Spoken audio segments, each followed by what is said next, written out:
Bueno, estamos con Paz Rodríguez Niel, es abogada y máster en periodismo, es editora de política del diario La Nación, donde trabaja desde hace varios años ya. Su área de especialidad es el periodismo judicial, las investigaciones sobre corrupción y la relación de la justicia con otros poderes del Estado. Muchas gracias, Paz, por tu tiempo.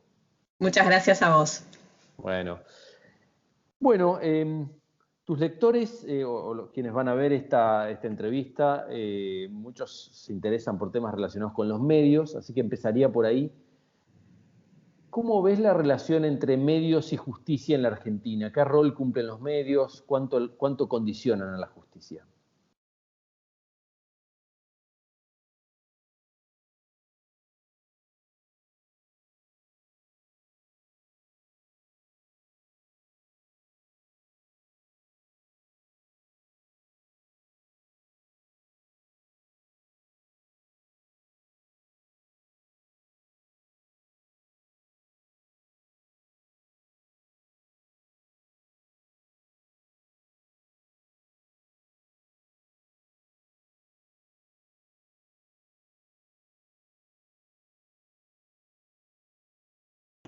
Pensemos un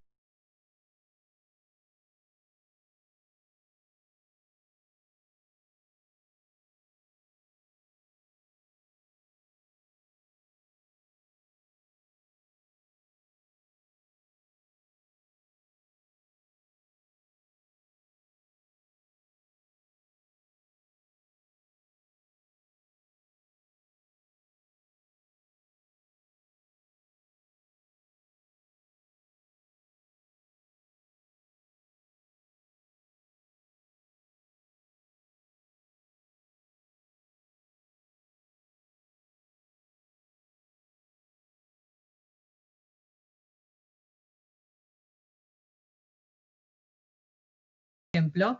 Vos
que es una página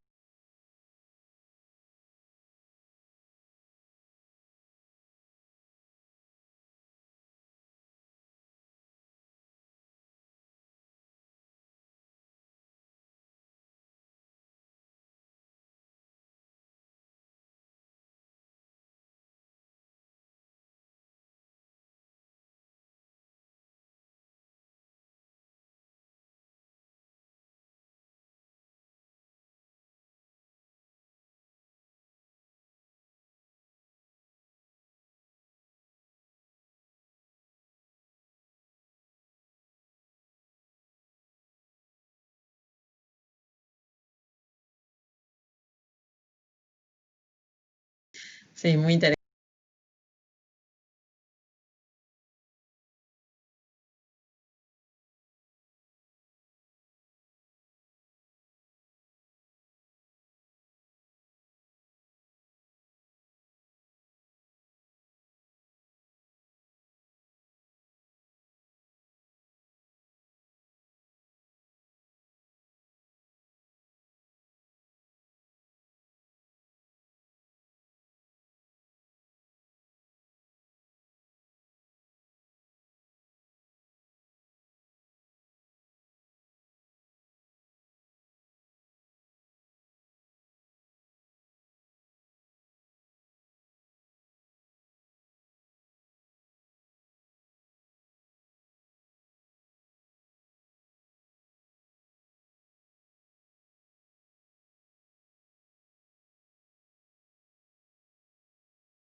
mucho tiempo.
¿Y cómo describirías la relación entre los servicios de inteligencia y el Poder Judicial? Sé que se puede escribir libros sobre el tema, pero resumiéndolo, ¿cómo ves ese vínculo a lo largo de los últimos gobiernos? Mira, yo no soy una especialista en la materia, pero te puedo contar mi experiencia. Cuando yo empecé a trabajar en el diario, empecé a ir sistemáticamente a Comodoro Pi, que debe hacer unos 15 años ya, era el gobierno de Néstor Kirchner el apogeo de Estiuso. Estiuso, hombre fuerte de la CIE durante muchos años, lo era desde antes del kirchnerismo, pero con el kirchnerismo toma un enorme poder. Al principio se hablaba en voz baja, ¿viste? Casi con un temor reverencial de Jaime, y después empezó a hablar cada vez más. Pero ese poder que tenía Estiuso en ese momento era realmente un poder muy fuerte, que llegaba incluso a ser determinante en la elección de quienes iban a ser jueces federales. Imagínate de lo que estamos hablando. Recordemos que fue en ese momento cuando Vélez intenta hacer la reforma judicial, que Alberto Fernández, hoy presidente, era el jefe de gabinete, y se le planta Estiuso y pierde en esa batalla de poder, y Vélez termina eyectado fuera de la Argentina, y Estiuso termina asentando su poder en Comodoro Pi.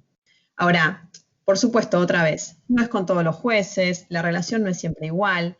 La relación de aquel entonces con los jueces tenías desde, que incluso perduró en buena medida, puede ser una relación de amenaza, puede ser una relación de sociedad, de negocios comunes, hay de lo más variado en ese mundo. Y lo que pasa con los servicios de inteligencia, lo que ha pasado históricamente es que los servicios continúan incluso ante el cambio de gobierno.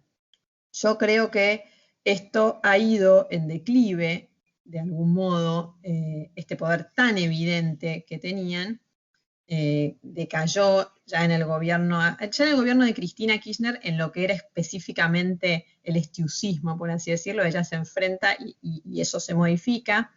Después, durante el gobierno de Macri también, bueno, ahí tampoco ha sido impoluto en ese sentido. Veamos las causas que hay contra Rivas y Magdalani. Pero lo cierto es que hoy en día hay muchas cosas, por ejemplo, los servicios no manejan más las escuchas, que era una enorme fuente de poder para los servicios de inteligencia, no participan en muchas de las investigaciones. Creo que en cierta medida eso se ha modificado. De todas maneras, en las sombras siguen teniendo un poder que es indudable. Todo el mundo del espionaje que excede a la CIDE, hoy AFI. Interesantísimo. Hace un momento mencionabas a Vélez, que intentó promover una reforma judicial que después quedó trunca. Y ahora hay un nuevo intento de reforma judicial. ¿Cómo resumirías las agendas que hay detrás de la reforma? La agenda, digamos, de Alberto o Vilma Ibarra, la agenda de Cristina. ¿Cómo se lo contás al público? Mira, creo que son agendas que chocan y chocan cada vez más. Como vos bien decías, Alberto Fernández llega al gobierno con una idea, que es la idea de hacer lo que no se hizo durante el gobierno de Kirchner, esta vez sí darle la derecha a Vélez y modificar la estructura de poder de los tribunales de Comodoro Pi. Él llega con ese plan y él incluso además siempre soñó que ese fuera parte de su legado de la presidencia, ¿no? De hecho, cuando él gana las elecciones, antes de asumir, se encuentra con Mauricio Macri, lo va a ver en un desayuno que fue público, digo, del que todos supimos en aquel momento, y en esa reunión, esto nos lo cuentan de los dos lados, Alberto Fernández le dice a Mauricio Macri: no podemos seguir siendo rehenes de estos 12 tipos, en referencia a los jueces de Comodoro Pi, y Mauricio Macri le dice: estoy de acuerdo. Mauricio Macri le dice: cuando yo quise modificarlo, ustedes, el kirchnerismo, no me dio el apoyo, bueno, nada. Pero lo cierto es que siempre fue un tema.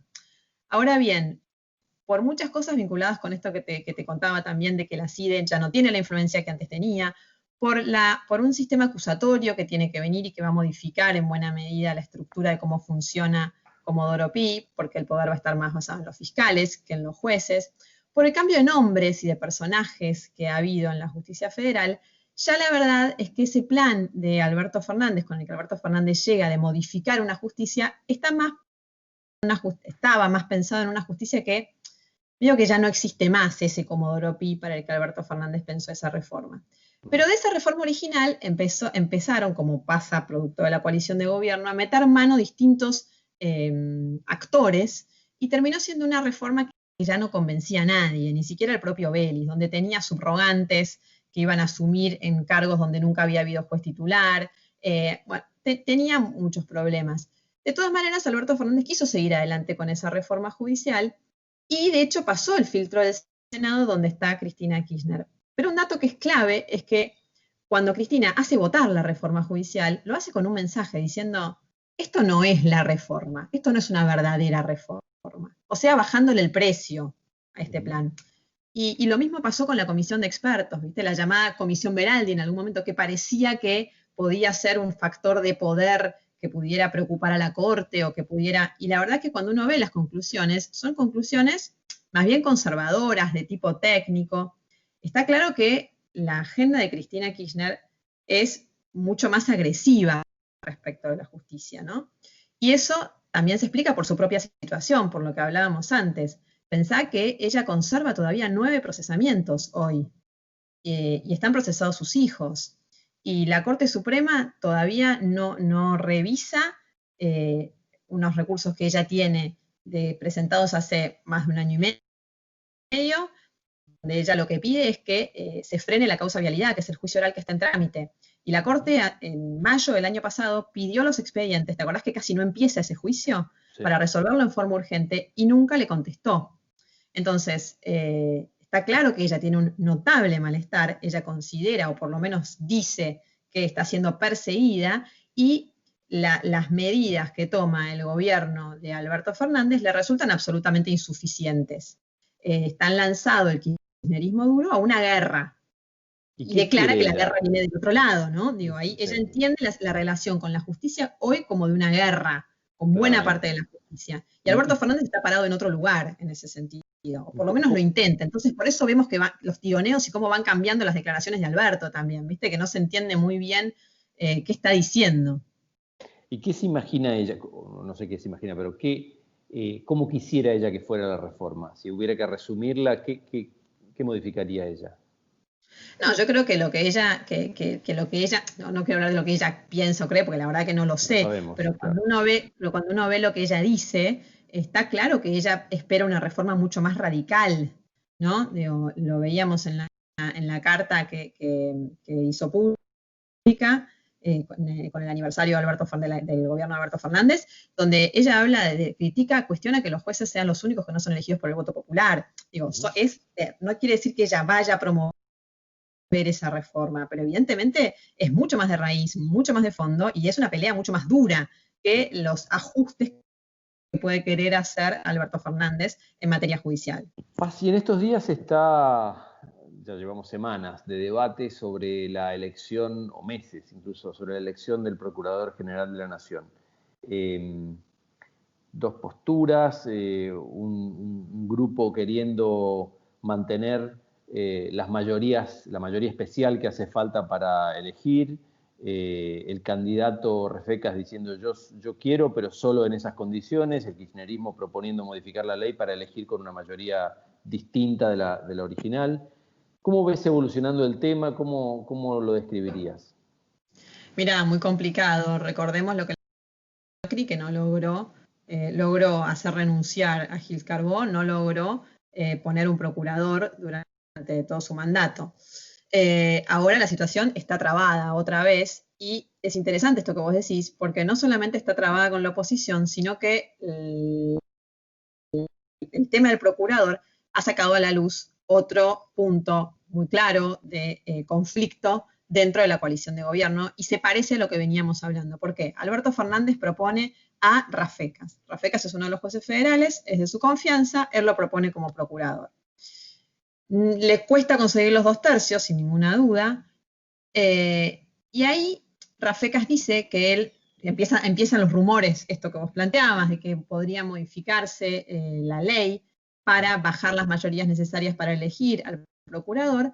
Y Rafecas dice, yo no agarro, de hecho me lo dijo a mí, en una entrevista que publicamos en La Nación, él dice, yo si modifican las mayorías, no agarro, ni siquiera si fuera temporal el cargo del procurador. O sea, él se planta en un lugar institucionalista, si querés. Y dice, no voy a agarrar de otra manera. ¿Qué es lo que, y ahí, en ese punto, empieza a tener apoyos inesperados, como de Elisa Carrió.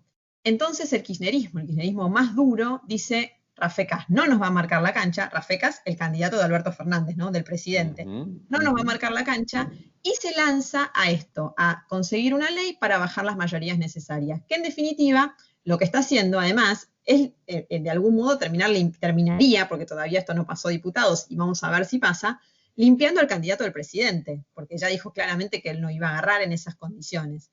Entonces, bueno, ahí se nota otra vez esto que te decía, ¿no? La tensión entre un kirchnerismo que quiere ir mucho más fuerte y donde lo que dicen los fiscales es, esto es un avance sobre los fiscales, que además van a ser muy importantes, por eso que te decía, que tiene que ver con el sistema acusatorio que se viene. Entonces, esto puede ser, si el procurador se convierte en un procurador más débil y si además otros mecanismos que están previstos por la ley avanzan y podés remover más fácil a los fiscales, esto es muy importante porque ya no importan solo los jueces, ahora van a tener un espacio muy importante de poder los fiscales. Entonces, que fiscales terminen siendo débiles y más dependientes del gobierno de turno es una enorme herramienta de poder para el gobierno de turno justamente. Muy complejo e interesante. Y para terminar, te quería preguntar... ¿Eso quiere decir que no se entendió nada? No, para nada. No, porque es complejo de verdad y de resolución incierta. Te quería preguntar, sabes que quienes te leen y te escuchan ahora, muchos se dedican a la comunicación y al lobby, y es bastante claro, está bastante institucionalizado cómo se hace lobby con el Poder Ejecutivo y con el Poder Legislativo. Con el Poder Judicial hay una idea más difusa y uno tiende a pensar que el modo de influir en el Poder Judicial es a través de las vías normales de presentar un expediente, que lo hace un abogado cuando te representa. Pero en la práctica hay lobby judicial. Entonces quería preguntarte cuál es tu mirada desde el periodismo, si es legítimo eso, si ayuda o no a la democracia, ¿cuál es tu mirada? Sí, son los famosos operadores, ¿no? Los operadores judiciales. Mira, lo que primero que tenemos que decir es que existen, no hay ninguna duda de que existen, y hay de todo. Hay desde el abogado que lleva la causa y que hace ese lobby adentro del expediente, que incluye muchas veces además afirmaciones que van incluso más allá de lo estrictamente penal y que tienen en los escritos consideraciones hasta políticas. Esos mismos abogados que conocen a los jueces. Muchas veces el mundo, el micromundo de Comodoro Pi también está vinculado con relaciones en la facultad, relaciones de distinto tipo, donde muchas veces los abogados y los jueces se conocen. Y ahí existe el mundo del abogado que se dedica a hacer lobby. Más o menos legítimo, de acuerdo básicamente con cómo plantea esa relación, ¿no? Digo, si estamos hablando de una coima o estamos hablando de un alegato de oreja con argumentos jurídicos. Y después tenés todo el otro mundo de los operadores. Digo, operador puede considerar uno a los funcionarios del Ministerio de Justicia. Operadores soy, no sé, Jerónimo Starros, el representante del Poder Ejecutivo en el Consejo de la Magistratura, hermano de Guado de Pedro.